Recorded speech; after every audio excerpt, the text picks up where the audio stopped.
have a big head. Thank you. So it makes it worse. Hello and welcome to a random comic vlog for the Comic Archivist channel. And I am the Archivist, and this is Courtney. You may recognize her from the Thor Ragnarok review or the 2-hour Justice League review. Today we will be talking about the Runaways Hulu show. And I've got a lot to say. First off, I will say that if you are, you may turn around and go, well, what about the comics? I did do a binging on comics, sort of. It's more of a vlog where I talk about the entirety of the Runaways run from Brian K. Vaughan's start to, I think Terry Moore was the last one. And I even got the first, actually, no, I don't have the first issues for the Runaways up. Yes, I do. I might. I'll get back to you on that one. Anyways, so we're doing episode by episode. We're going to see how this plays out, view-wise, as well as everything else. So, let's talk about this mediocre first episode. Mediocre. Slow beginning. It's not even that it's slow. It's repetitive. It's boring. It's more pictures of the landscape than anything else. So, they do change the plot from the comic a lot. Because, one, this is definitely more teen drama in the same vein as One Tree Hill or the OC And no, this is not the OC with superpowers. Sorry, Entertainment Weekly. I think it was Entertainment Weekly that said that. Either way, this was... Okay, first I'm going to go with a positive. Okay? Actually, first I'll go with the plot. The new plot is...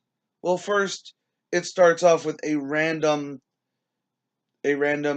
runaway being taken in by the Church of Gibberim, who any of the comic readers know is, the big bad that gives the Pride their powers. But it's neat in concept. Like, as a teaser, it would have been really cool to show that instead of the actual thing, like, or even put out Church of Gibberim, because they do actually have this big thing where it's a lot more prominent than just, we don't just have the kids finding out their parents are, this cadre of evil people and then running off and trying to be heroes, or, however you'd like to expand on that. Like I said, I have the full binging on comics up for that. But this... So they have that opening where, this random chick, gets saved because apparently Tuvatos are like, no, we are coming to... Why would you come off that rapey if you wanted to save her? Yeah. Like, literally out of... Like, stay over here or we'll shoot you. Like, versus, and be that's... better off us. Yeah, like that... Especially since literally everything until that point is like, sorry, I don't speak Spanish, etc., etc., etc. Okay, but... Like I said, it would have worked as a neat teaser to lead into the Runaways while getting people involved, while turning people around and go, huh, that'll be neat, Like, people who don't know what the Runaways are, you show that, oh, I would have said Cloak and Dagger with that opening, but anyways, then you've got Alex, Chase, and all them in... First, let's talk about probably the biggest change to the characters. Molly Hernandez. I have no clue who or what she was, so... Molly Hernandez originally was called Molly Hayes, and she was like an 8-year-old white girl. But all the ages have been upped. I would say, like, Alex, I think, was 15, 16, whereas they definitely all come off as, like, seniors. Mm-hmm. You know what I mean? So they were all younger, but... Yeah. But that worked for the story they set up in the comic. In this, it is bland teen drama. Like, it's Riverdale if Riverdale wasn't self-aware of itself. Like, yes, Riverdale does a lot of tropes from, the teen drama genre, but they up it to 11, so you can kind of see that it's not exactly going 1-1. It's not Dawson's Creek. But that could just be me. You know what I mean? Like, maybe that's what I read into Riverdale because they have, 2 episodes in, Archie's banging his teacher. Yeah. Or, like, right now, they've got the Zodiac Killer running around. Well, Red or Black Hood, but still. But anyways, so Molly Hernandez is adopted by the York family, which, okay, fine. You can't apparently have all the parents, and plus mutants. But I do like how they do not. I dislike that they really added Molly in as a character in this. What I mean by that is, one, this episode literally ends with them, finding out that the Pride is sacrificing people to their god, or at least they see someone get sacrificed, so they know, Yeah, their something's parents going are on. sacrificing Hand me my monster, please. someone. So, You really should be endorsed by yes, them. but that worked in the comic because you've got 20, you know what I mean? You've got 20 pages, which can take 10 to 15 minutes to read, especially with Brian K. Vaughan's dialogue, which really was Whedon-esque without being so Whedon-y. I know you have no idea what that means, but my listeners do. So now take off all that, really fun dialogue that built character while still being entertaining. So now you have a plot of none of these people hang out anymore because, Chase is in the jock category. Alex is solo loner gamer boy, which, by the way, I think he's playing Battlefront in the beginning, and no self-respecting gamer would be doing that, especially 2 years ago. That actually is confusing to me. No, it was flashbacking to the last time he played with her was 2 years ago. Yeah, it wasn't flashback. Or it was showing he that... stated that last time he played it was 2 years ago. And it the game itself, well. didn't come out 2 years ago. Oh. It came out last year, I think. But either way, I think they lost a lot by not going with the opening from the comic when it came to introducing Alex. Pretty much what it was in the game. It was a Marvel MMO. So like you had granted Spider-Man, Miss Marvel, or Invisible Woman, and you know what I mean. There were some different characters, but it added this great tongue-in-cheekiness to it, where you had some dude, like, oh man, I got the new DLC for Invisible Girl. Look at the cleavage, kind of thing. It added a fun little commentary, as well as tongue-in-cheek fun moment. Whereas this revels in, well, being a teen drama, we have to be so depressed.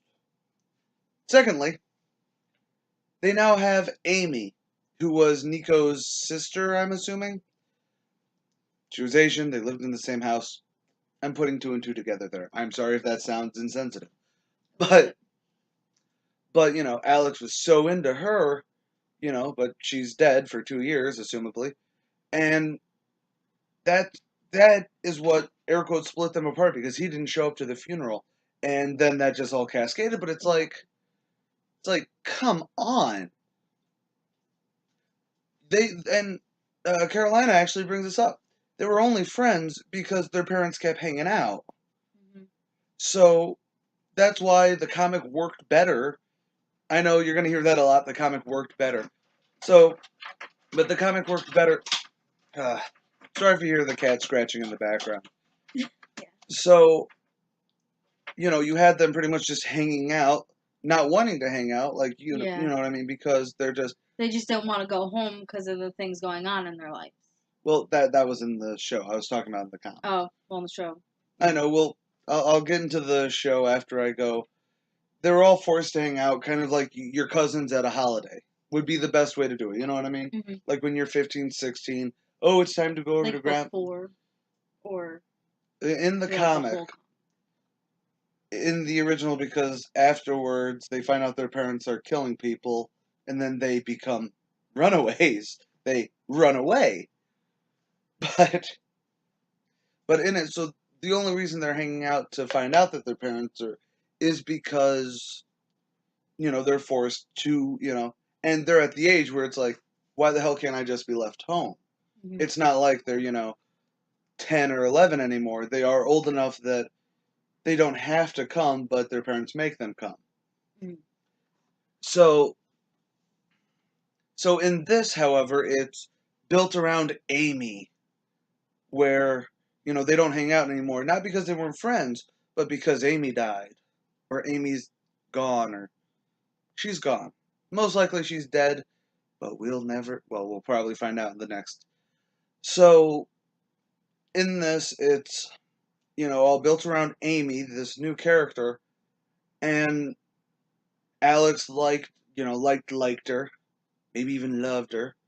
So you have this, he wants to get everyone together, because it's been 2 years since she died or went missing or gone. Who knows what actually happened there? Oh, we'll probably find out. Most likely it's going to be the pride sacrificed her or some shit. But, and then you've got everyone literally already moved past the point where even Alex is just being a whiny little brat kind of thing. Where it's, come on guys, you should all hang out together. And the only reasons that they finally do hang out is, well, like you said, so much stupid shit kind of happens. Yeah. They don't want to deal with their own drama, so they don't want to go to their houses. They just want to be anywhere else. Basically. So they end up back out. And by the drama, we mean Chase goes to a party. Carolina, whose, mother is the leader of the Church of Gibberim, which is this really... sick of acting happy. Well, the thing is that, yeah, and people hate because they're like, oh, the church is a cult, so the fact that you're happy most of the time means you're brainwashed. Instead of, hey, maybe she actually feels good about it. But that's a personal choice. That's a personal issue I've got with a lot of how people rate churches nowadays. Mm-hmm. But then you've got... How culty. But, so Carolina's, goes to this party to rebel. And she takes off her bracelet. Anyone who read the comic knew what happens when she takes off her bracelet. And that kind of happens, but then she passes out. But then two bro dudes are like, hey, passed out girl, let's go rape her. And I am sick of how, and this is going to sound bad, I am sick to death on how forced rape is. What do you mean? Especially that teen... the definition?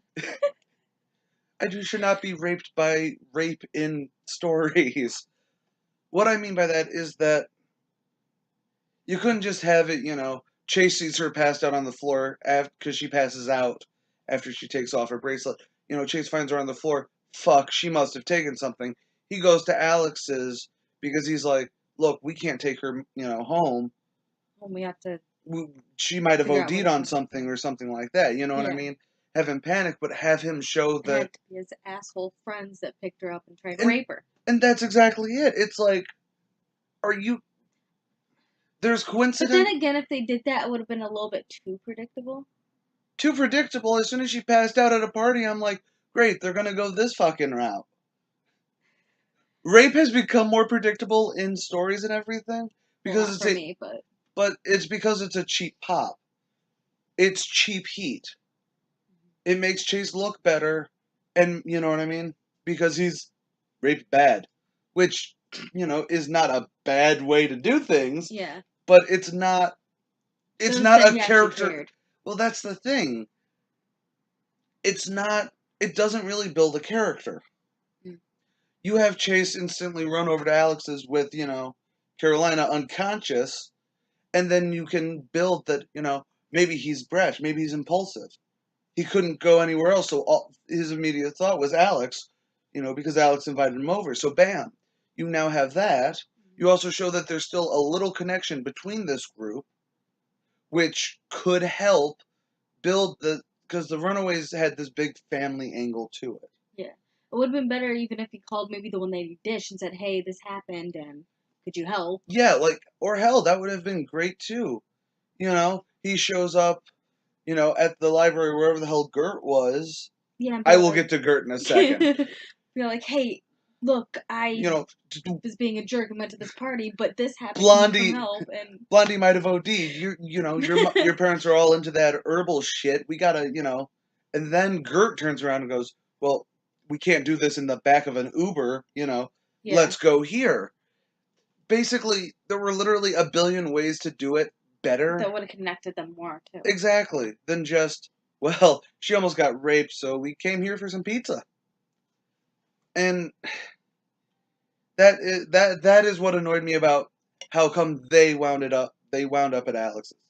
But let's rewind and then go to why Molly and Gert are there. First off, they fuck Gert's character up so badly in this. Gert is your standard stereotypical kind of moronic SJW. And by that I don't just mean she's into feminism and everything like that. She's into that hardcore feminism. The, everyone is, pretty much Carolina actually puts it the best. You don't hear, the only person who cuts down women is her. You know what I mean? Mhm. Like bitching about because, Carolina, woman, but since she's part of a church, that means that she must oppress women. And it's like it's this weird Gert is the kind of person that no one likes. But for a reason. Like you don't see any of the heart or the sass that the original Gert, the Gert from the comics had. Like, well, I do believe that Gert did bring up, SJW-esque, like, culturally or socially significant issues because she was a larger girl and everything like that. My problem is I think they stereotyped her into that because she was an overweight girl with purple hair. So, by definition, that means, oh, for a teen show, she has to be the SJW. Just like. Also, it's another problem I have with Chase's character is that he was kind of dumb in the comics.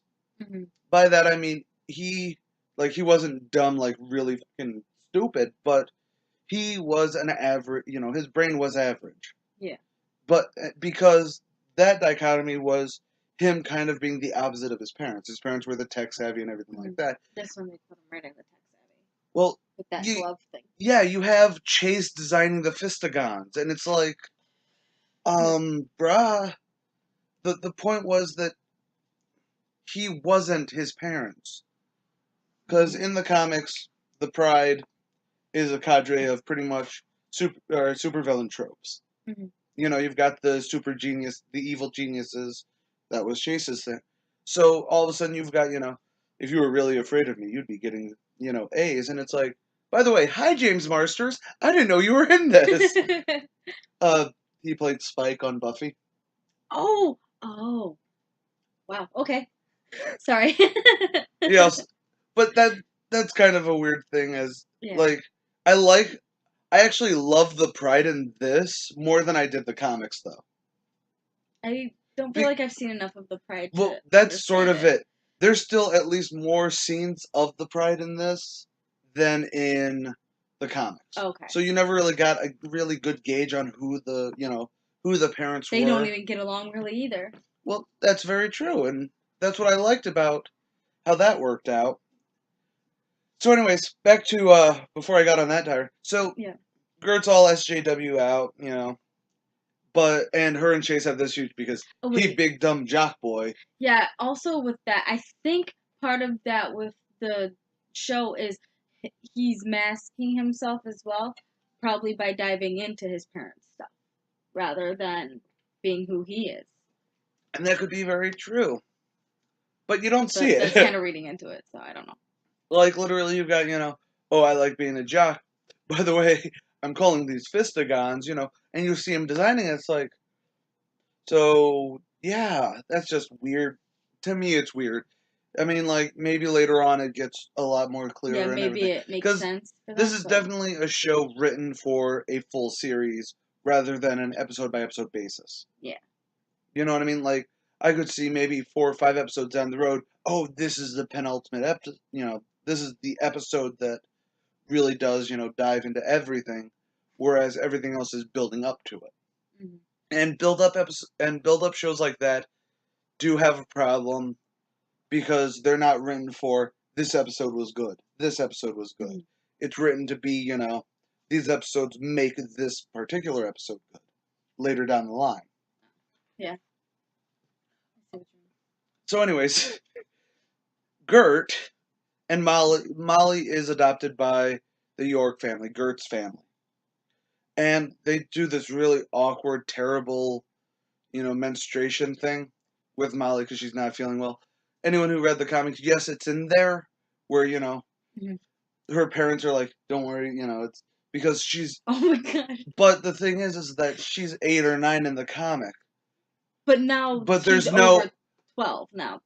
They like jumped all their ages. And that's actually a problem that, especially with Molly, is she's kind of past the point where she should have already started. Not necessarily, because when I was younger, people were starting around 12, 13. Yeah, well, now they start at like 8. Now we have GMOs, man. I kid. I like GMOs. But it's like, so bumping the age, and they really do. So anyways, Gert's that way. Molly is adopted into that family now. And Molly starts getting her powers, much earlier than in the comic. Mm-hmm. Or rather starts showing her power much more. Because pretty much after they start running away is when they go get Molly, and that's when you actually see her starting her power. Like, you still get. So it doesn't start before they run away. Right. In the comics. Well, okay.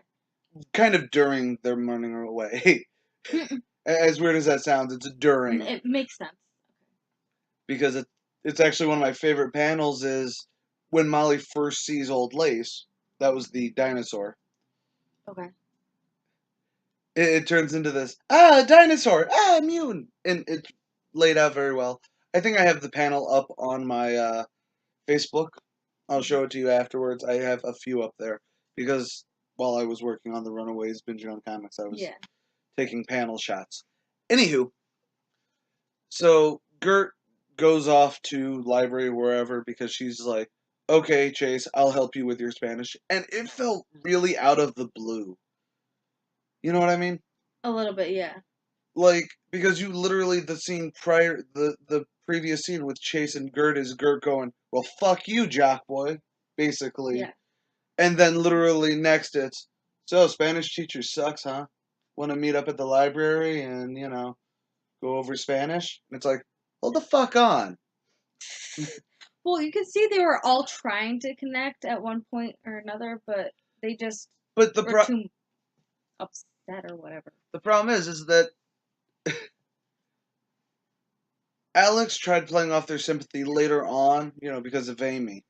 Because all hail Amy. I'm sorry. It felt like... It felt really forced to me, Mm-hmm. Because they had the lingering shots of Nico looking at her sister because she was All-Star or whatever the hell, mm-hmm. Through the thing. And you got Alex seeing her gamer tag. And it was like, okay, you want us to feel something for this character, but we don't know these characters enough to feel sympathetic for, Exactly. I will say, I thought the actor who played Alex did really well in his role. Mm-hmm. But to be fair, this was literally Alex pulling everything together. Yeah. Which does work because he does become the de facto leader of the Runaways in the comic. Oh. Well, who knows what they'll do. Oh, most likely they're doing that here because he just got everyone together, so it's going to become, well, you're de facto because, you got us into this situation. Now get us the fuck out. Basically. Yeah. So I doubt, I have a feeling that it's going to be Chase who becomes, if they go with the traitor storyline. Spoiler, there's a traitor, at least in the comics. I don't think they're going to go with who it was in the comic. Why? Who was it in the comic? Alex. Wait, the leader was the traitor? Yep. Oh, it actually, it's really well written, really, because he pretty much turns around and goes, no, I understand what my parents are doing. I've become the leader, so I understand this. Now some people bitch about it because, oh my god, the black guy's the... Seriously? Yeah. Go that route? I didn't.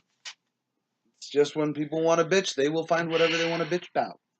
apparently. But to me, I foresee it being more Chase, because Chase having a fear of his father. Or Okay. something along those lines, because they do show that Chase, is afraid of his father. Mm-hmm. But that's, for the next vlog or the next one, because we are Yeah. going to do episode by episode on this. Anyways, so Molly or Gert's out. I know, we have yet to fucking get this part out. So Gert's out at the library, gonna be stood up by Chase, because Chase went to the party. Yep. And then she's like, okay, Molly, go feed the animals. It's not. Here's what confuses the hell out of me. It's not my turn, you do it. Is what Molly said when Yeah, pretty much. Why do I always have to do it? It's your turn. So, and here's where the kicker is. So Molly then, and then Gert's like, just do it. And she's like, fine. And then Molly goes to feed the animals. But then, apparently, for always having to do it, even if she's ever done it once, she sees a keep out door that has old lace behind it. She freaks out and leaves.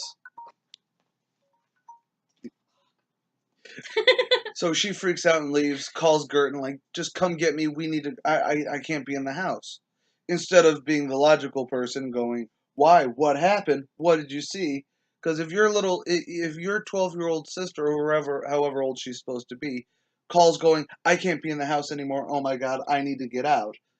Your instinctual thing should not be, well, where do we go? It should be, why? What's wrong? Well, first it was, what the hell? I'm supposed to be waiting for somebody. Yeah, And then okay, it fair was, point. fine, where the fuck do you want to go? Like, that's how human emotion work. Like, no It's like when concern for her sister. It's like when someone turns around and goes, we need to talk. I mean, for being a feminist, you'd think she'd have a lot of concern for her. No, that's why she's an SJW, not an actual feminist. Anyways, Okay, because well, it's not I don't about. understand that exactly. I am not getting into that. Not here. So the point is that Gert really, like, literally the writing was so shit there. Gert shows zero emotion. Wouldn't you go, hey, what's wrong? Or are we suggesting that Gert doesn't care, and then it turns into, wow. But anyways, so Molly calls Gert. Gert's just like, fine, whatever, we'll go over to Alex's. And that's how they get there. But of course, within that time, Molly has actually demonstrated her power a few times. Mm. Where first you got the cramps in the nurse's office much earlier, and then her eyes do the glowy thing, and then she crunches a bit of the bench she's sitting on. Okay, that could have been cool if that was the only show of, you know what I mean? But then she has to go home and test it. Then she goes home and tests it. Because instead of just going, oh my God, what's going on? She's like, okay, so I'm a superhero now. Let's try it on this VW bug that will totally not bug, Volkswagen conversion van. Or just one of them vans. Whatever, it's a V-dub. But of course, that's totally Chekhov's van, and I'm pretty sure that's what they're going to run away in. You know what I mean? Because it was too pristine for them not to be using it as a prop later. So, anyways, and now they're all and Nico kind of just shows up because she tries using magic to summon her sister, I think. Yeah, I'm pretty sure that's what she was And then doing. she pretty much just shrugs and goes to Alex's. Well, she gets pissed off and Well, cries. yeah, and she then gets goes pissed. To Alex's. She has her breakdown, and then it's, fuck it, I'll go to Alex's. But it's like, I kind of understand Chase and Carolina.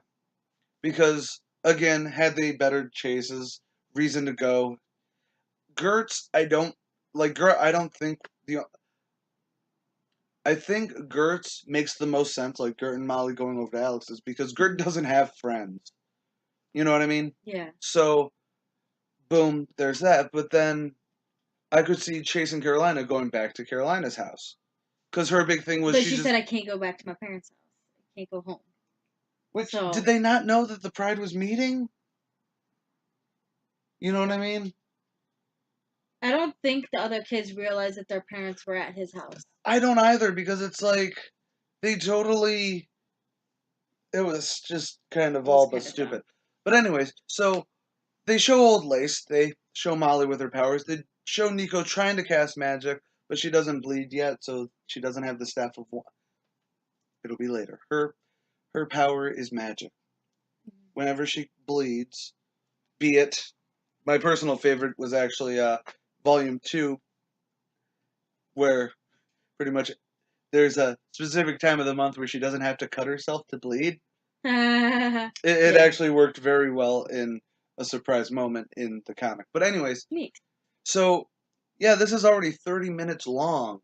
So Oh, wow. anyways, what do you think? I've been gabbing. What do you think about this? You are the non-comic person. Yeah, I was having trouble getting into it at first.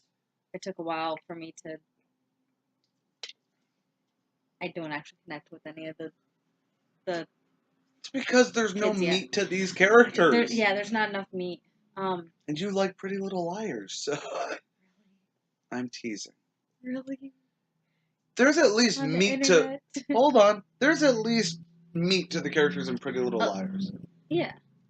There's at least, even on the first couple chapters of the books, there's something to at least invest in these characters. But literally, these are trope characters. Like, I hated the beginning. Like, we're really supposed to want to watch the movie because these two guys sat there and said, "She would have been better off with us." Well, that's the cold opener to get you invested. It's like, it's not. I'm saying it doesn't invest anybody. Like, it's no, actually, it too kind of annoyed bland me and because I'm like, annoying. Like, in fact, I was. Does it have any point to the show? Not really, until that girl walks up and talks to Caroline. And even then, it's And only still- to show that the church is pulling people off the street and stuff like Yeah. that. And I actually, it took me. I actually thought that they were going to collect the Runaways at first. You know what I mean? Yeah, no, that's actually what was worrying me. I'm like, are they going to start this off totally As different? like a church cult and collect them all? Well, I knew that wasn't going to happen, but it was. Well, that's the vibe I got from the beginning of this one. Clearly, that's not where they went.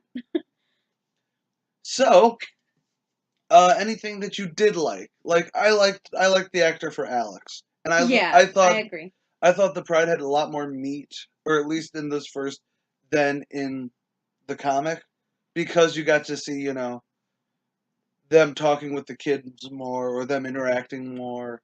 So you saw, like, I didn't like how stereotypical the parents were, but at the same time, I kind of dug it on the grounds that the Pride was based off, just, okay, here's the here's the mad scientist trope, here's the time traveler trope, here's, the mutant trope and stuff like that. So Even though I didn't quite catch that. I didn't. Well, that's because it's not actually in this yet. Yeah. Because literally this ends with them going, okay, we just saw our parents kill. Like, I think I found out who the tech guy was, but that's about it. Well, yeah, that's because that's his only character trait. But what I meant... Wait, my wife can't do this. You know what? Let me do it. Oh, you're talking about the Asian? Yeah. Oh, no, the tech guy. He's not the tech guy either? No, the tech guy was James Marsters. Chase's dad. Okay. That's why he was, Gotcha. talking about... Okay. But anyways, like, that is still not very clear. Yeah, but what I mean is, like, the the characterization of the Pride is better. Okay. Like, you got a lot what more... was that lace person? The lace person? The person that looked like they were covered in lace with that mask thing on? That she said that they... Oh. Yeah, that she told them that someone was going to become eternal. Like, I don't understand that part at all. I'm so lost. Like, it's so random. They sacrificed someone... Oh, you're talking about... That was, assumably, a member who was going to be revived by the death at the end of this. The Pride sacrifices people to the Gibberim. To bring other people back to life? To make themselves eternal. So they have to continue doing it because it's one of those deals where it kind of sucks. So they get fame, fortune, life. But they have to do it like yearly. You know what I mean? Yeah. Or else they then get all they all get like that person in the mask. Yes. Okay, that sucks. But so I like the Pride in this. Mm-hmm. You know what I mean? You actually felt like, especially Alex's parents, but Alex's parents are the leaders of the Pride. Yeah, so you actually get an insight. Yeah, you get insight with them because, again, they are the leader of the Pride. And you see Alex's wavering, throughout. So it worked very well. I would have liked a little bit more. Like, I would have cut half the school shit. I would have done this totally different. Yeah. I would have done it a lot more. I don't want to say faithful. To the comic? Yeah, but I would have also not upped this to it's just a standard teen drama. In fact, this isn't even a standard teen drama. This is so paint by numbers that, and I know some people in the comments or when I post this up will go, well, it's supposed to be paint by numbers. It's supposed to, counteract. It's supposed to break the mold. You know what I mean? Kind of like in the comic where, you have the evil tropey parents and then the kids, are that way. So if they do the paint by numbers, then when it gets all superpowered and superhuman, it'll be so different. Yeah. The juxtaposition there. But it still has to be interesting. You know what I mean? Agree. And honestly, if I was not going to do these episode by episodes, Mm-hmm. I would not continue watching, honestly. In fact, that's why I did this, because I knew this kind of forces us to watch the whole thing. And yes, several people will turn around and go, you just hate this because it's not the comic. Who knows? It might get better. And the second episode might actually catch us to want to watch. That's very true. And like I said, this was just the setup. Now it's time for them to. The setup kind of sucked, though. I don't feel like I understand it. The setup really did suck. Like, what is the purposes of any of the things that are going on? Pat. Well, seriously, I understand that it looked like they were sacrificing something. They did. Is it because we're supposed to be watching from the kids' side of view and not understand any of the evil that's going on? Kind of, yeah. Okay. That makes sense a little bit, then. Well, they're the protagonists to the story, so we are seeing it from theirs. But they also kind of hurt that by jumping to the parents' point of view a few times. Not showing anything that happened with Amy has me lost, too. Like, what, what are you... And that's actually a big problem that they did is... yearning after if we by adding Amy, they detracted from anything else that could have happened. They focus so much on something we have no knowledge of. And we'll probably never get really... we get basics, oh, she used to game with Alex. Alex had this huge boner for her. And she was Nico's sister. Yeah, the end. It. And it's like, actually, best example, and yeah, I don't want this to be over an hour long, so we're gonna... yeah, no, we'll be done soon. The best example is you become... You get ingratiated into this new circle of friends. And everyone keeps mentioning, Dave. Oh, that's not what Dave would have done. Oh, man, I miss Dave. You know what I mean? Kind of a... okay, I don't know who Dave is. You need to explain to me, who Dave is. Yeah. It's this awkward, you feel like you're out of the conversation. Whereas a show should be able to pull you into the conversation. Exactly. You should... It's... a show is like a ranting friend. When they've got the fire up in their belly and they're just talking and talking and talking. Yes, like me. When I'm not stammering. And instead of going, dude, what the fuck are you talking about? Or, dude, you just, linked Confucianism with the fall of the Roman Empire. Instead of trying to make the logical leaps, you should be invested. You should really be, wow, that's interesting. That's not what happened here. And again, hopefully this show turns around. It's like a 2 out of 10 for me. If I ever did rating systems, I would say it is... mileage will vary, so it is worth the watch. At least the first episode. Because I don't like saying it's totally skip it. Ever, you know what I mean? Yeah. Because it could get better. And I'm thinking... potential. It has potential. It does. It has a very good source material. The acting isn't bad. It's pointless, but not bad. I think that's... I don't know. So, come back whenever we get the next one up. Someone has to get ready for work. I'm ready for the next one. Oh, awesome. Just throw a sweatshirt on over. So, I am the comic archivist, and she's not. Clearly. I think they know that by now. I'm hoping. And we are outie. As always, please check out our Patreon for some fabulous things. That also covers a comic a day and ComicSins, the CinemaSins knockoff for comic fans. Please like us on Facebook, follow us on Twitter, and as always, stay golden, ponies. Or stay golden, inklings, technically. Bye.